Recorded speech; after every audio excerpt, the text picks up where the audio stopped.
pense qu'on se cherche tous sur le sujet, etc. Mais alors, ce qui est certain, c'est que ça va fondamentalement changer la manière dont on va travailler. L'objectif est déjà de pouvoir identifier qu'est-ce que c'est l'IA. Beaucoup de sociétés aujourd'hui ne savent pas ce que c'est l'IA, pourtant ça existe depuis plus de 40 ans facilement. Il y a beaucoup de fantasmes autour de l'intelligence artificielle. D'abord, à vraiment dire, ça n'existe pas. C'est-à-dire parce qu'il n'y a pas d'intelligence dans ce qu'on connaît aujourd'hui comme intelligence artificielle, mais ça a quand même énormément d'atouts, énormément d'avantages. Peut-être demain, l'intelligence artificielle sera un élément de l'acronyme de la DSI. En tout cas, ça sera une partie prenante dans le quotidien. L'IA, je pense qu'il faut la prendre pour ce qu'elle est. Aujourd'hui, elle est en plein essor et on parle déjà d'IA générative, deuxième mouture aux États-Unis. Je pense qu'elle apporte beaucoup de choses. On voit aussi, avec l'arrivée du no-code, pas mal d'évolutions dans le métier de la DSI.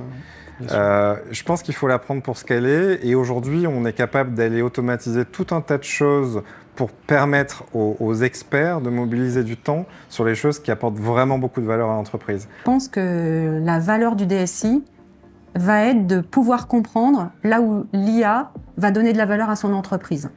Si tu prends dans les années 80, tu prenais des décisions, le temps réel c'était quoi? Un mois. Dans les années 90, c'était une semaine. Et l'IA, elle va t'amener avec le machine learning, etc., à prendre les décisions à l'avance. C'est ça l'avenir en fait. Je pense qu'elle va impacter dans son raisonnement de gestion de projet à long terme. Traditionnellement, la DSI était plutôt cantonnée à des problématiques d'infrastructure.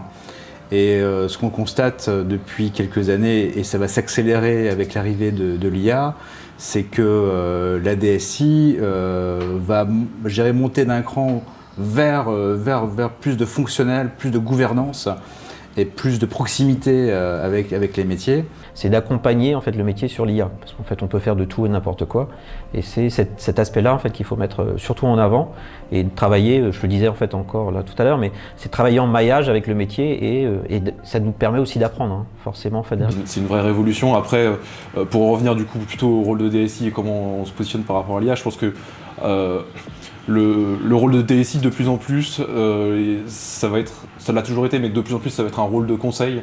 Aujourd'hui, la prise de décision, elle est à la minute, à la seconde. Et je pense que dans quelques années, on prendra les décisions avant que les événements arrivent. En fait, il y a surtout un vrai enjeu de garder la tête froide. Donc la DSI a son devoir d'amener ce sujet très rapidement pour ne pas être à la traîne par rapport à d'autres sociétés. Mais ça va faire gagner beaucoup de temps à la DSI, je pense, et aussi aux équipes métiers.